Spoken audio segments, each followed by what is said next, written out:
Hello, my name is Robert Kirk. I'm running for Cabarrus County Schools Board of Education, and it is exciting to be part of this process.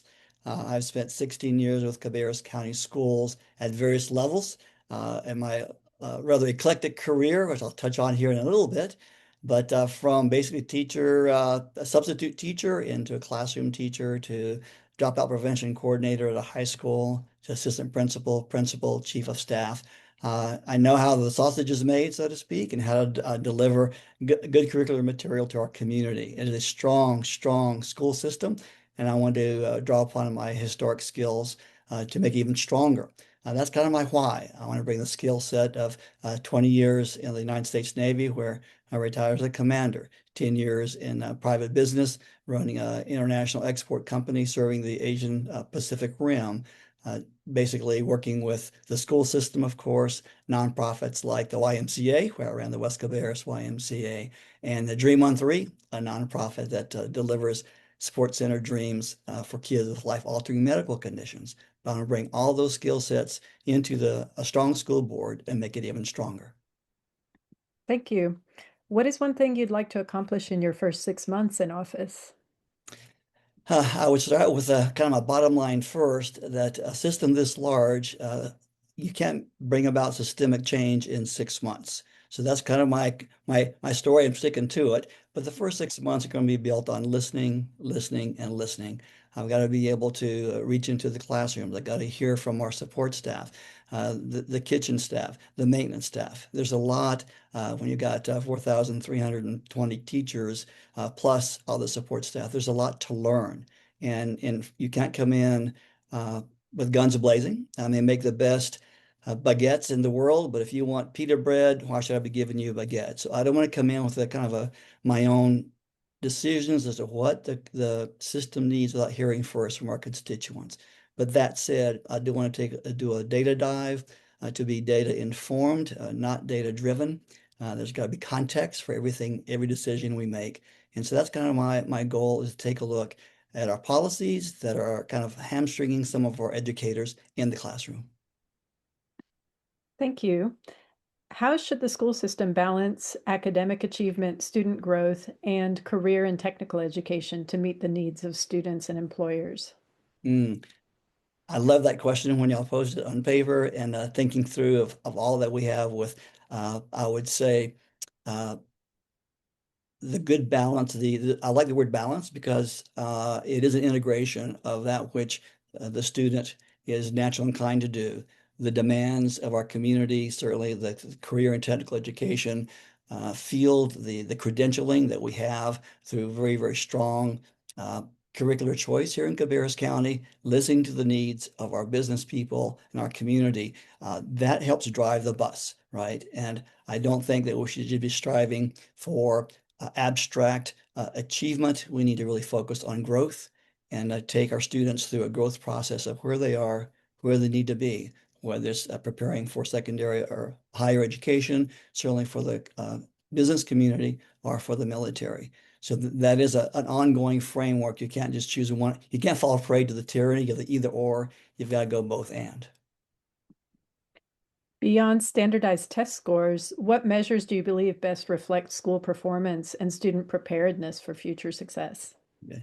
Again, kind of tying into the idea, yes, I love the metrics. Don't get me wrong. I think metrics for achievement are necessary in any community, in any organization. But within the educational community, growth to me should be the driver for how well are we doing. Yes, I want to reach certain metrics. And then to listen to our business community. What are the needs? What are we hearing from the Chamber of Commerce for economic development? What are we hearing from the big players in our community? What are we hearing from the community? The nice thing is also with the higher education, the universities and colleges that our students go to, are we are we getting the feedback that they are indeed well prepared for the curricular academics of a university or college? And of course, what's the military doing with our young people as they graduate, and to hear back feedback from our graduates that Cabarrus County Schools has done well by them. Strong partnerships with local governments, businesses, and community organizations can enhance educational outcomes. How would you support collaboration to strengthen opportunities for students and families? I would do nothing, John Wayne. There's no solo performance in education.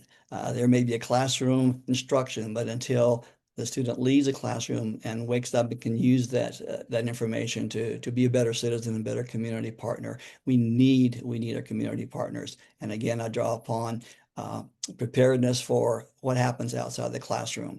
My challenge whenever I taught math to the high school level is if you can't use the material I'm teaching outside of this classroom, I won't teach it.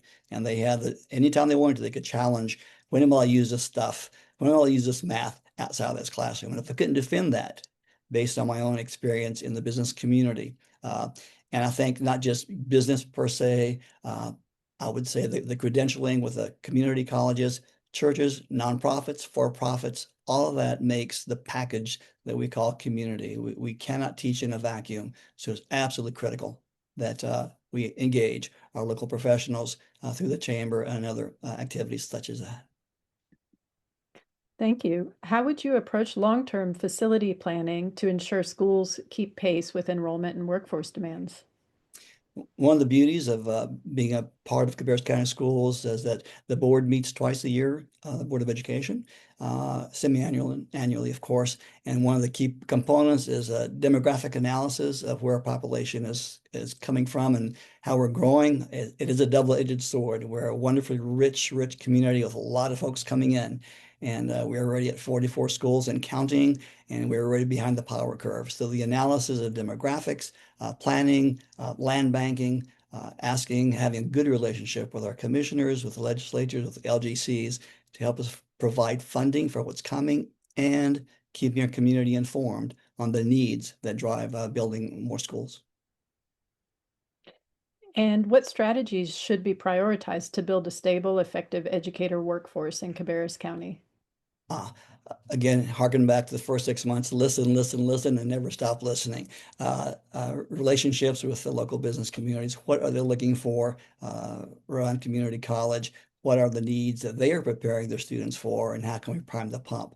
I think dual enrollment is a great opportunity for students to indeed straddle the fence between the classroom and then handling a blowtorch or HVAC system, or not getting electrocuted while they're doing some electrical work. I think it's phenomenal that we have the opportunity here in Cabarrus County. So that's the kind of thing of listening and delivering. Thank you very much for answering all of our questions. You have a couple of extra minutes. Is there anything that you would like to add? Yeah. I think it's important for our community to understand that the school board, some people, it's not on the radar to give it a second thought. Others are very much engaged and they like the direction of the school board. Others, maybe not so much. So I'm hoping that our community at large will stay plugged in. Everything that the school board does is televised. And what's important for the school board. And if they're coming off the rails, or chasing rabbits that we shouldn't be chasing, I think our community should feel free to reach out and let us know their preferences. That's very important. As a school board member, my desire is to provide the best education for our children, our grandchildren.